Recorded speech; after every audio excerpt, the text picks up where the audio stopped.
following preview was begrudgingly approved for all audiences. You're listening to Elevator Music.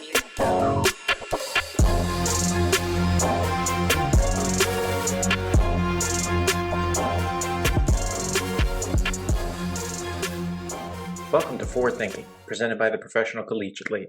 I'm Ricky Vellante, and I'm going to be joined by my co-host, David West, shortly. As usual, we'll be welcoming guests challenging the status quo, doing social good, and bringing about positive change to the world, while also talking a little bit of sports. In this episode, David and I are going to be joined by the other members of the PCL management team. Wendell Haskins, our Chief Marketing Officer, Keith Sparks, our Chief Development Officer, and Andy Schwarz, our Chief Innovation Officer, and also the creator of the original business concept behind the PCL. We're going to go through how each of us came to be a part of the PCL, and we're also going to be releasing our first team brand, which is going to be representing the city of DC. By the time you're listening to this, you're going to be able to check out the team's brand on the PCL's website, thepcleague.com, and also, if you're interested, be able to grab some team merchandise. If you haven't already, be sure to like and subscribe Forward Thinking on your favorite podcast platform and the PCL YouTube channel. You can also get more information at thepcleague.com/forwardthinking. We hope you enjoy this episode.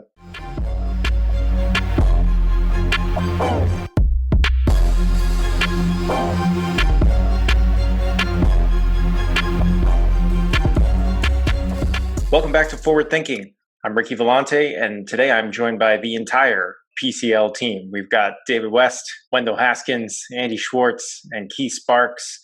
This is the PCL starting five. We're going to talk a little bit about getting the league up and off the ground and also developing a team brand. And in fact, today we're going to give a peek at the first team brand that we're releasing, which is going to be for our DC team.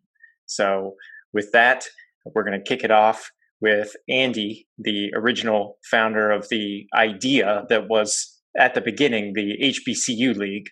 Take us through a little bit about how you formed that, and then we'll get into how it's changed drastically since. So obviously the impetus for all of this stuff, and this is still true for the PCL, was a strong idea that amateurism is an exploitative system that essentially extracts money from talented athletes who just oftentimes happen to be from lower socioeconomic backgrounds and hands it to wealthy institutions and individuals. And so that hasn't changed, but my original conception in my naive 2015 mindset was to partner with HBCUs and to essentially ask them to license to us their brands, some of which have very long and storied traditions, may have fallen on harder times, other of which maybe never really were as a sports entity a strong brand, but in their academic niche have a strong brand.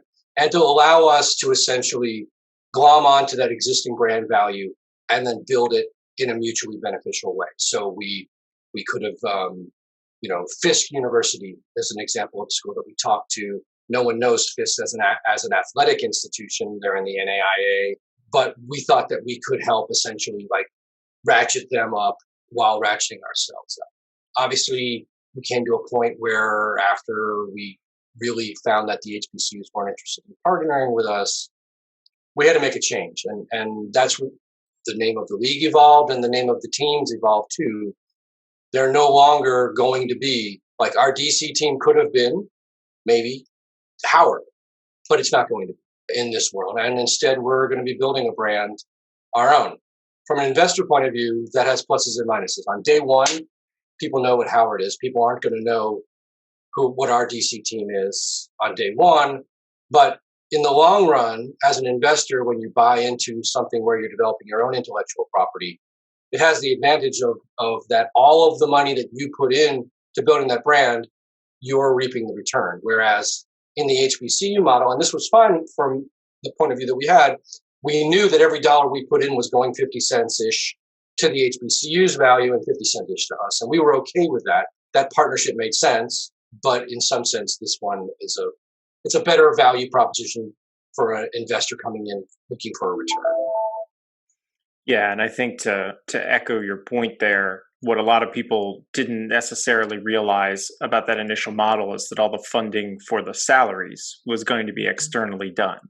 And so convincing an investor that it should be almost entirely their capital that's going to be used to pay these athletes, but yet they only get 50 cents back on the dollar in terms of a return. It was a little bit hard of a sell from an investor standpoint, but to what you talked about in terms of brands, obviously would have been a very different proposal, at least at the onset. The other thing I want to point out, though, about that original plan versus where we're at today was the geographical limitations. Obviously, we've chosen to be very East Coast centric at the beginning.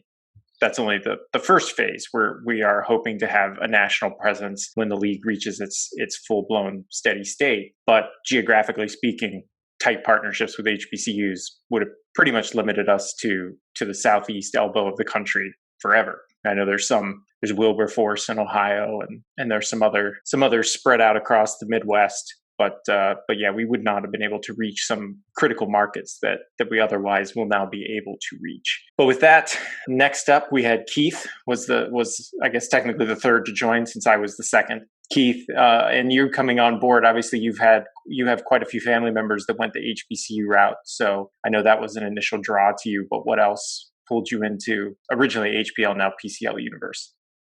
I was a fan, a fanatic following Andy Schwarz from way back in the day when he started getting involved in this litigation, particularly the Atlanta litigation when he was a chief economic advisor behind the O'Bannon team, and just have been following that closely for many, many years. Then I ran across an article written by Patrick Rupi talking about tying in and talking about this particular business model, which was really appealing to me, Ricky, like you said, because a lot of my family members had attended HBCUs, and I know about the rich legacy there and all of these mostly football players, but the best running back, arguably the best wide receiver, the best. Well, you can't say the best quarterback any longer, but the best cornerback and the defensive back. They all came from these HBCUs who have this strong tradition of coming from Grambling, Jackson State, Florida A&M, Bethune-Cookman, and the list goes on and on. So that was really compelling and really attractive to me.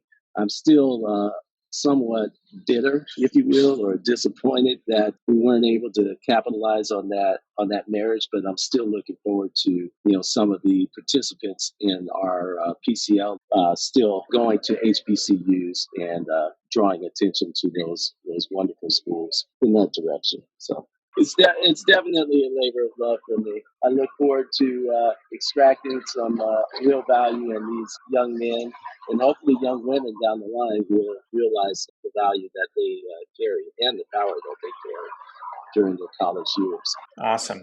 And then next up in the chronology, we had D West joining us. We had to work around. Initially, you were still in the league. We were able to get word to you through Luke Bonner and Matt Bonner, but eventually we came together in the Bay Area. I know you've done it in other interviews, but I don't think you've done it on this podcast yet. What was your draw to the PCL?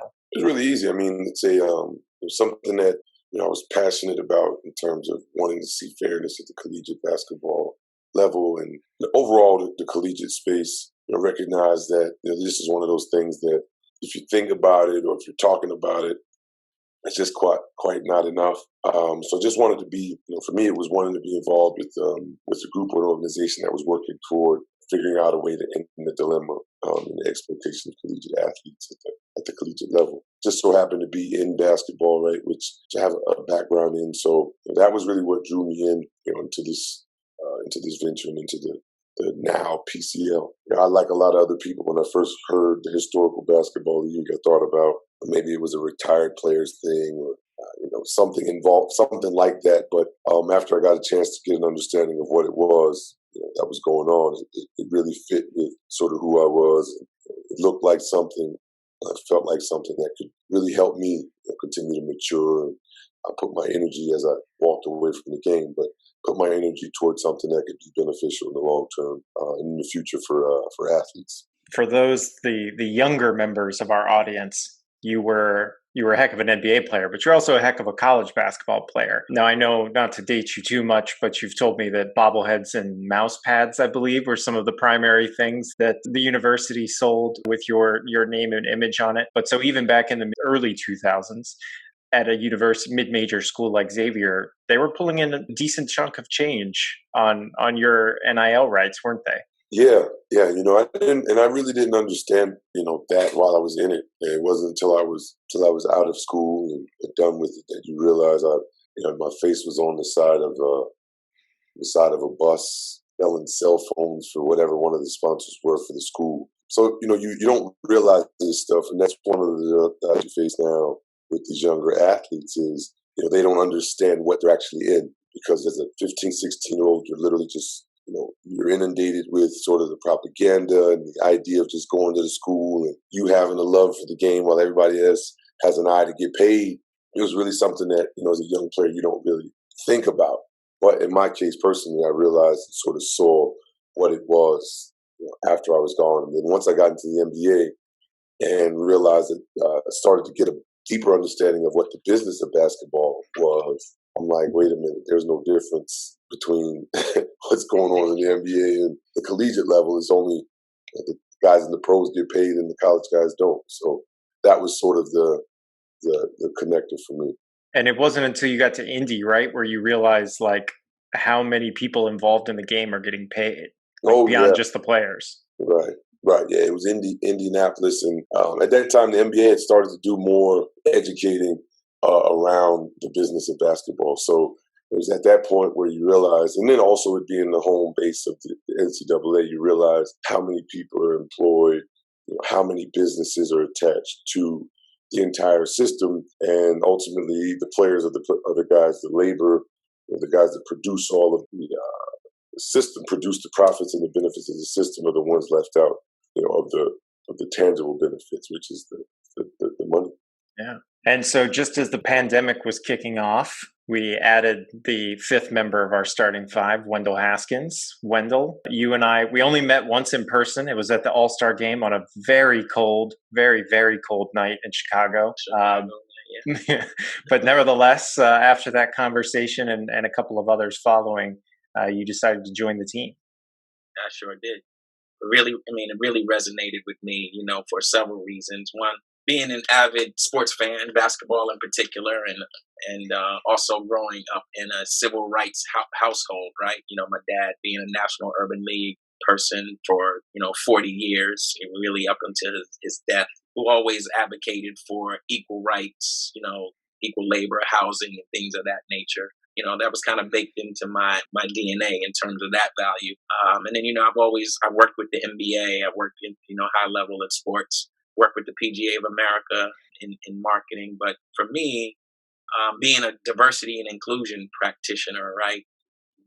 Diversity and inclusion is very important, but there's also an equity component in diversity and inclusion, which is very important. And for me, knowing basketball, knowing how revenue is generated, and knowing, being an HBCU graduate myself, right, and knowing the history of guys like Sam Jones and Earl Monroe and Virginia Union, Charles Oakley, Rick Mahorn, who went to my school, those guys were HBCU guys. So knowing kind of what you guys were targeting and the geographical location of all of these teams, a lot of things that hit with me. Ricky, you and I had a Richmond connection immediately, which is, where my roots are from. But for me, what also really resonated with me about the PCL was the education component, how important that was. And then also the equity component, right? Getting these young people the opportunity to be paid and, discarding the thought of amateurism, where you have high level elite players that can be able to compete and make a living for themselves while they earn a good education. So all of those things really resonated with me. And then to know about you guys and all of the people that were involved and the quality people were involved. An NBA person actually connected us that I'd worked with in prior years. And, I'd been involved with the rookie transition program at the NBA for many years and helping educate the athletes coming into the league for the first time, the importance of everything from finances to, what to do when you travel and how to carry yourself and all those things. So, this was just really an opportunity for me to get involved with something that I really believed in that I would really love to see happen, that I also thought and still do think is the evolution of college and professional sports. Yeah. Damon definitely brought us together. And like I said, I'll always remember how cold that night was because he convinced me to walk from our hotel to your hotel when we were going to meet you rather than taking an Uber. I foolishly agreed, and we were icicles by the end. But yeah, I guess I'll round out the 5 then, even though I'm technically now breaking out of chronological order.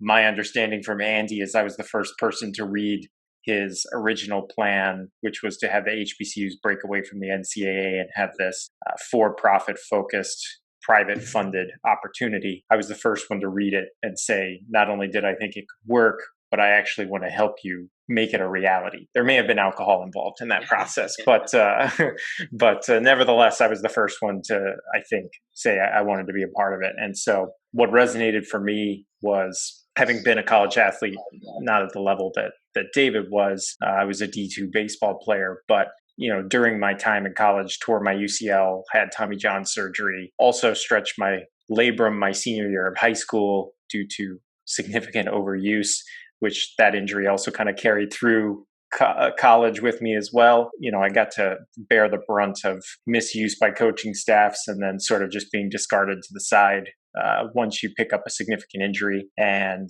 then when I went to law school, worked for the Mid-American Conference for a year, got to be in their compliance and enforcement division and see how they handled athletes from that perspective, between the conference compliance office, the NCAA's national compliance office, and then the individual compliance officers on campus who would report situations to the conference and the national office. And seeing the way that they worked to essentially make an example of every athlete that even in the slightest way went against the rules just didn't feel right. So getting the opportunity to get introduced to Andy coming out of law school was certainly formative for me. And then also, deciding to go down this path with him, first sort of in an advisory capacity, but then taking on more of a full-time role. And then being an attorney, the legal side of this, where we are allowing a private institution to take away legal rights from individuals that are being exploited to the tune of about $19 billion a year now, according to the most recent reports from the Wall Street Journal.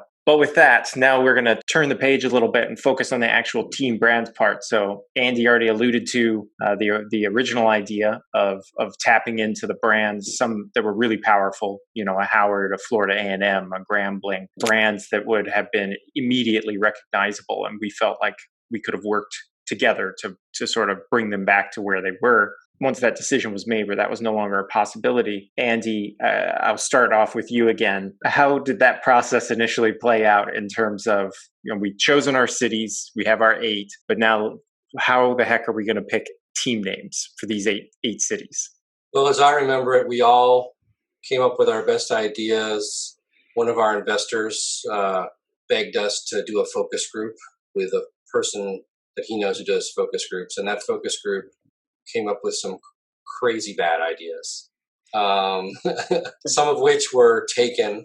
So I guess they weren't that bad, but they were taken by weird things. Like, I don't think any of the 8 cities contenders came from that focus group, but it was good at least to get a little bit of outside perspective. I think David, you were involved by then, right? We were all putting names into a Google sheet and working through them. I think originally, in my mind, I was thinking very much about sounding like everybody else, which is not a good way to brand, but trying to, okay, that makes sense. They're using alliteration, so it's the whatever the familiarity, I guess. Right.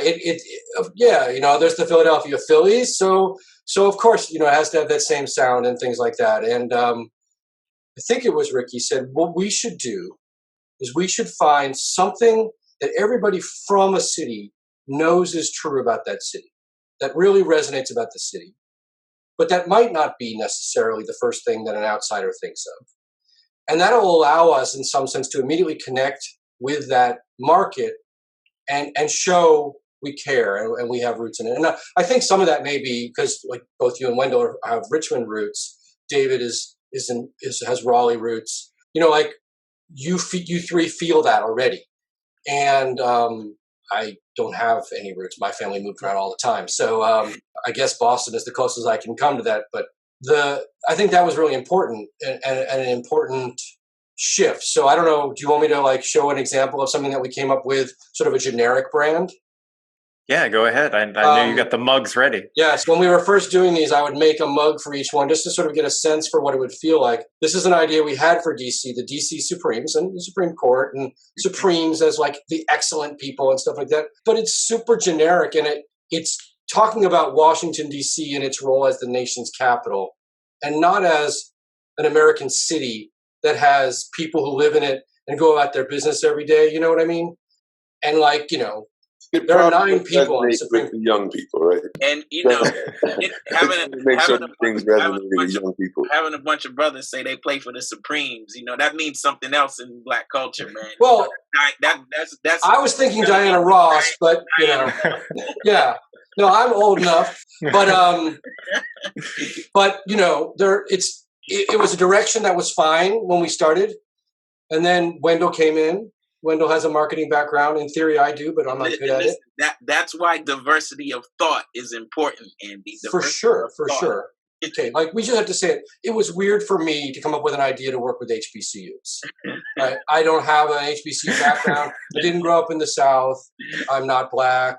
By itself, that shouldn't be an impediment. But I knew on day one, like the original plan we talked about, the first step was to find a business school at an HBCU to essentially put together a group of students to do all the work that I knew how to have happen. Now, again, I couldn't find a school that wanted to put that time in. I don't know. I mean, I guess I was naive, but you're completely. We did, to interrupt, we did get an offer, but it was from a PWI. Yeah. So again, it would have been a mismatch. Yes. A major flagship school, but 90% white, which didn't address the problem. It gave us the grunt work, but not the connectiveness. And so, yeah, of course, bringing Wendell in, and then we haven't talked about it yet. But then we started working with the professional branders, our artists. I don't know if you want to talk about that, and somebody who had real NBA experience and could, this looks great to me, but my son who has a architecture degree and my daughter who have an art degree say it looks like somebody did it, in their spare time, and that's not what we want. Yeah. So taking it from there, David was definitely involved once we started doing the original name generation, because it was when him and I were in Daytona together. Because I remember we got the focus group results when I was in Fort Myers. So anyway, and then I drove and met David in Daytona. So yeah, he's been with us throughout this process. But yeah, and then we had a team, which I can say we had picked the Atlanta Gatekeepers. That was the first brand we had done. And there was a whole lot of like deep Atlanta history reasons why we went the direction we went. And I still think it was a really kick-ass brand. But that was when I met Wendell and I showed him the brand and he was like, what is this? Well, what are you guys doing? So Wendell, tell us a little bit more about that diversity of thought and also the need to have something that'll resonate in particular within Black culture and the Black community. Yeah, absolutely. It was important that all of these brands resonated with the markets that they were going to be in and with the potential players who would be wearing these uniforms and associated with those brands, right? So they had to put a lot of thought into that and put yourself in the mind of the community and the demographic of those players who would be excited to say, I play for the whatever that is, right? And David, this as a player, team names mean things. I mean, we've all grown up playing in different leagues from little league to whatever, if you play for, Immaculate Heart, you know what I mean? It's like, I play but if you play for the Royals or there's a different attitude that you have as a player. And all of those things resonate with sports fans. Team colors like the Raiders, right? Black and silver, like that means something, like the Pittsburgh Steelers, like, we know what all of those things mean now, but as avid sports fans as we all are, team names and branding is very important, right? Because it's a reflection of who you are, and then you identify with that team for whatever reason that is. And coming up with those things is a challenge. You exhaust yourself. You come up with crazy things. You throw things up on the board, see if they stick. You have conversations about them. Some of them stick around longer than others, and then you kind of narrow it down, and you arrive at something that seems to work. We went from everything from making up names and trying to come up with things that were so unique that they were things that we created ourselves. I'm like, no, that doesn't quite resonate. But what's in a name, right? Just going through the process is always a challenge. And just like Andy said earlier, some of those things were already taken that resonated with certain areas for whatever reason, and we didn't want to have any conflict with existing teams in different markets. Or when that name comes up, people would be thinking of some soccer team somewhere, when ESPN or whatever is reporting on these teams to say a certain name, and people be confused with a team and this PCL team. So you want it to have a certain uniqueness as well, right? So that it doesn't get confused with other team names. So you're birthing a baby, and that name means something, and it's an exhaustive process. And then you have to run it by people, and you might get attached to something, and you can't tell anybody like their baby is ugly, right? So, I'm definitely not attached to gatekeepers, not at all. Exactly, they have to tell you, well, she'll grow on you after a while. You'll get to love her eventually once you get to know her. Yeah, you don't want to have this brand has a nice personality as the answer. But so to give you an idea of how this goes. At one point, I was a big fan of the Carolina Kraken. And the Carolina Kraken wasn't taken. It was fine. It was unique. It was capturing into it. There's a little bit of Kraken buzz. Well, imagine how horrible we would have felt if when the NHL announced that the Seattle team for the new Seattle hockey franchise is going to be the Seattle Kraken. And they have a lot of branding, and their stuff is slicker looking than this. So... somebody saying, you're going to watch the Kraken game, that wasn't going to resonate PCL basketball. But that tells us we were on the right path.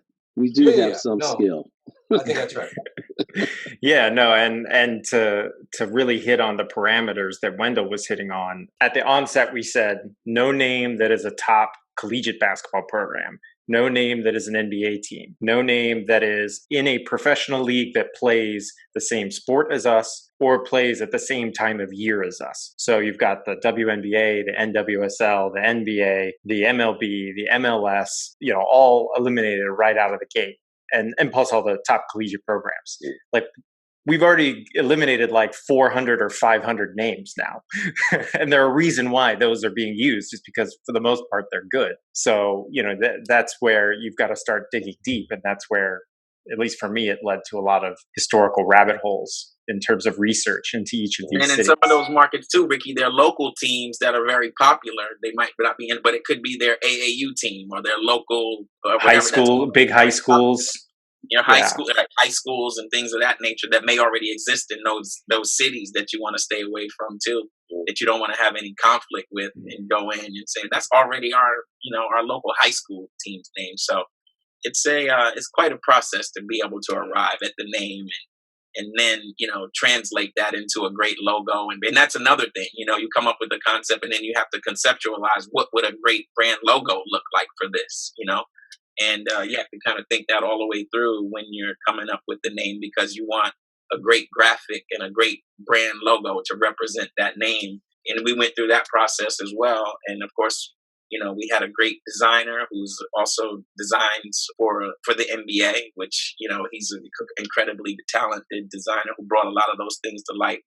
And we went through a whole creative process with him as well. So, little tweaks here and there, little nuances to the logo that we wanted to be able to make sure that they resonated with those cities and those people. So I love that process, because I'm kind of like a brand geek like that. But it's very kind of meticulous, nuanced, and it can get frustrating at times. But once you birth that baby, it's like, oh yeah, that looks good. I like that.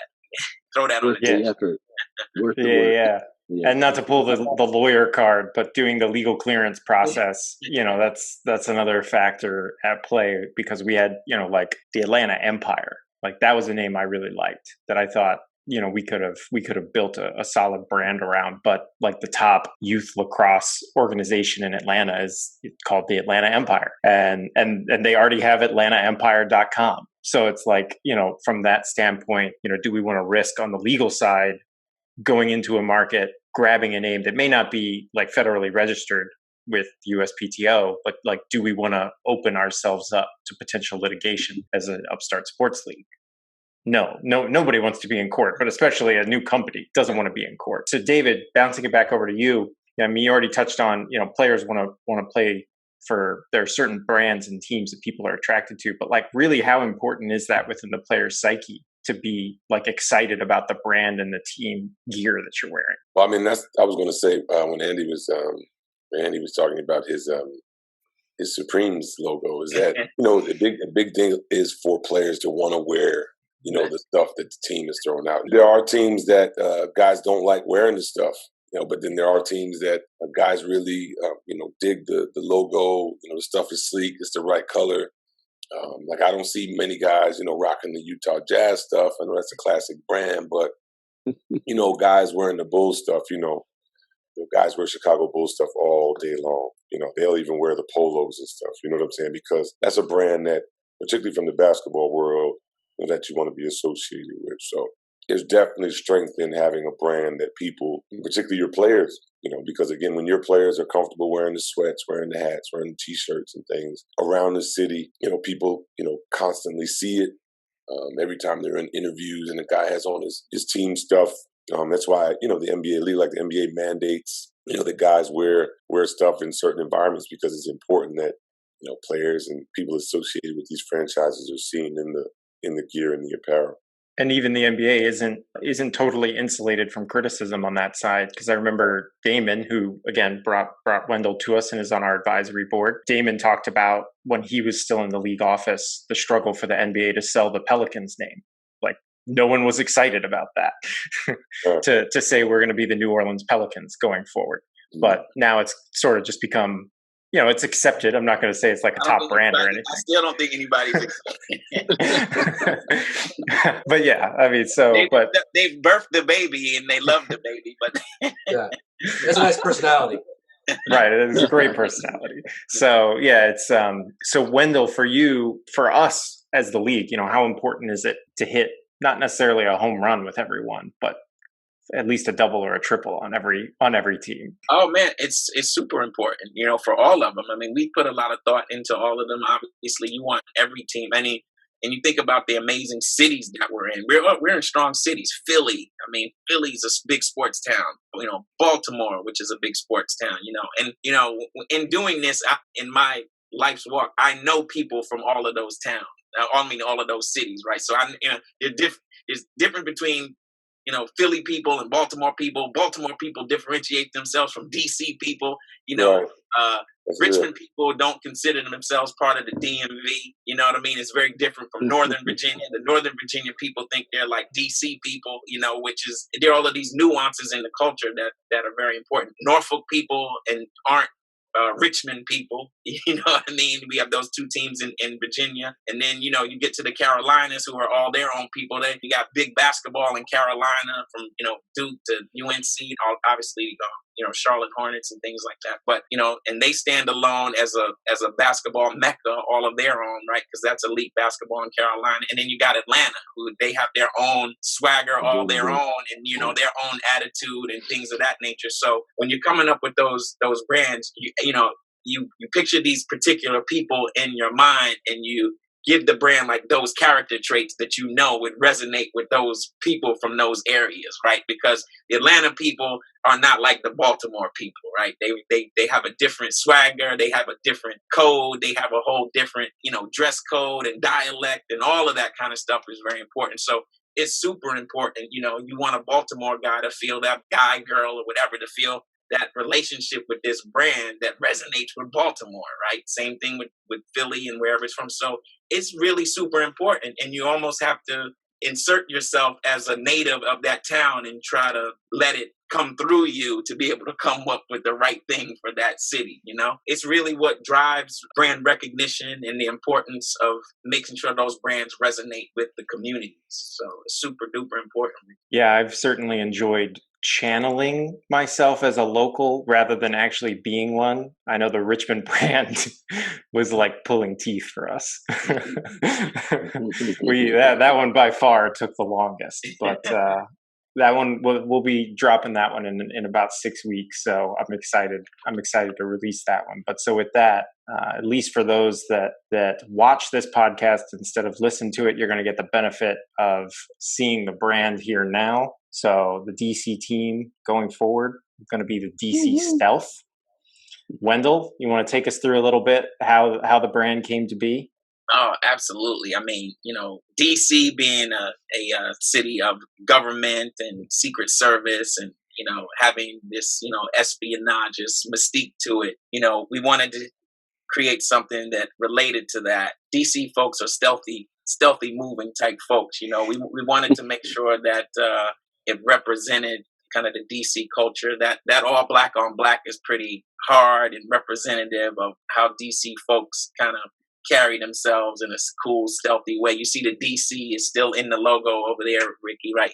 Within the brand that also kind of looks like a basketball in there as well. DC is a big basketball city. You have some great ball players that have come out of DC. In my opinion, just really resonated with the DC culture and something that I felt DC folks would really find that represented. And I will add that my little contribution, the 3 stars. 3 stars. Ricky makes sure he said we have to throw those stars in there, which I thought was a nice touch as well. Yeah, which for those that are not DC locals will learn, I guess now, that the 3 stars come from the DC flag. So we wanted to make sure to throw that in there and have a little bit of a local flair. Yeah, this has definitely been labor of love, that's for sure. Oh, yeah.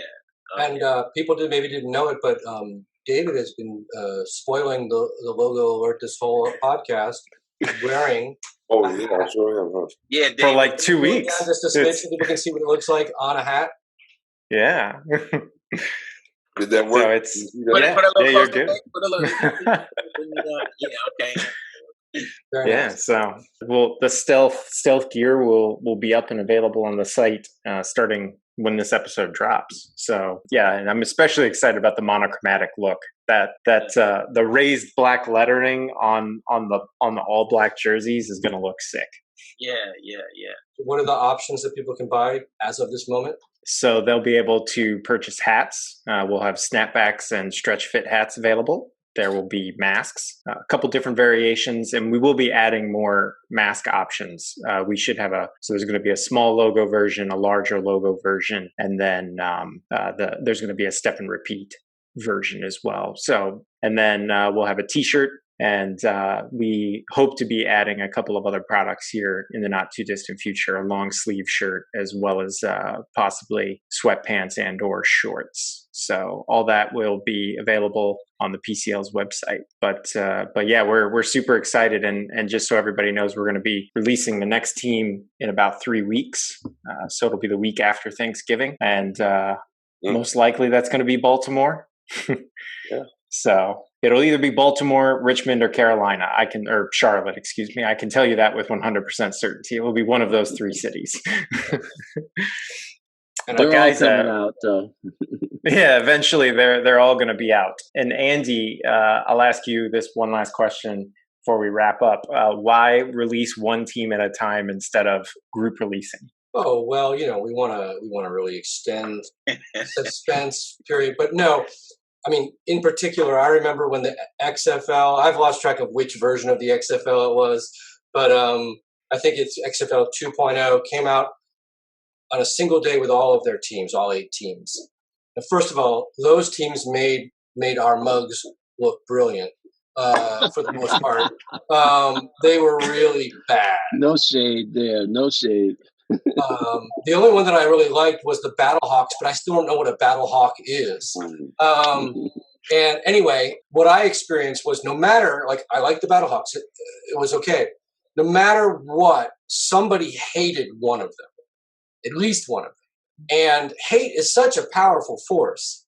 that it was like asking for trouble. If you throw 8 things out to people and say, do you love them all? Almost everyone's going to say no. So now I'm hoping that everyone finds our DC Stealth logo to be really exciting, and like to the extent to which, oh, monochromatic, I don't know if I like that. Well, the next ones are going to be very different. So we're going to be able to appeal to everybody. But for the most part, I'm hoping, 80, 90% of the people who see this will go, yeah, that's cool. And they won't be like, yeah, but I don't like that one over there.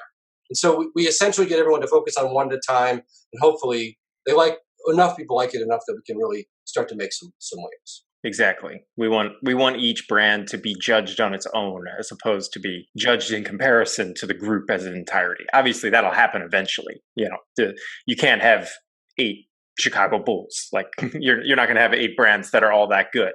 But we're hoping that each of them stand up on their own, do a good job of representing the city. That each city's proud that they're going to have this team associated with them. And like I said, me especially, I'm really excited to release the Richmond brand when we get to that one. So I was actually born in DC too, man. So that I still have a lot of friends and some relatives in DC and in the Southern Maryland area, like the DMV. So I spent a lot of time there. Still have some really great friends and make sure you order a bunch for all of them. Yeah. There you go.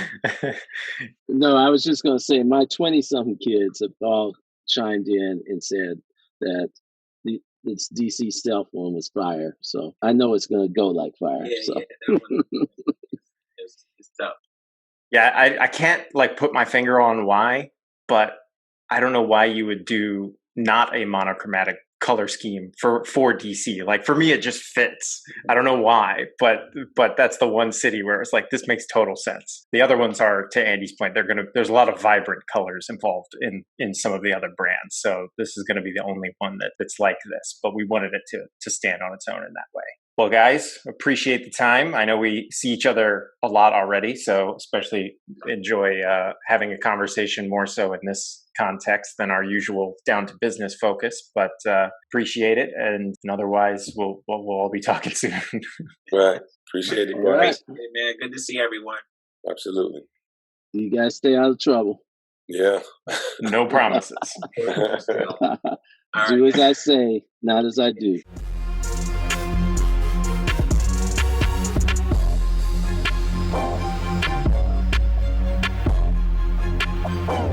Thank you for listening to the latest episode of Forward Thinking, presented by the Professional Collegiate League, and featuring Wendell Haskins, Andy Schwarz, and Keith Sparks. Forward Thinking is co-hosted by Ricky Vellante and David West, produced by Wendell Haskins, Rafa Hernandez Brito, and Ricky Vellante, and the music is by David West. If you haven't already, be sure to like and subscribe Forward Thinking on your favorite podcast platform and the PCL's YouTube channel. You can also get more information at thepcleague.com/forwardthinking. We've got another exciting episode coming next week, and we'll be announcing the guest soon. In the meantime, though, stay safe and have a great weekend.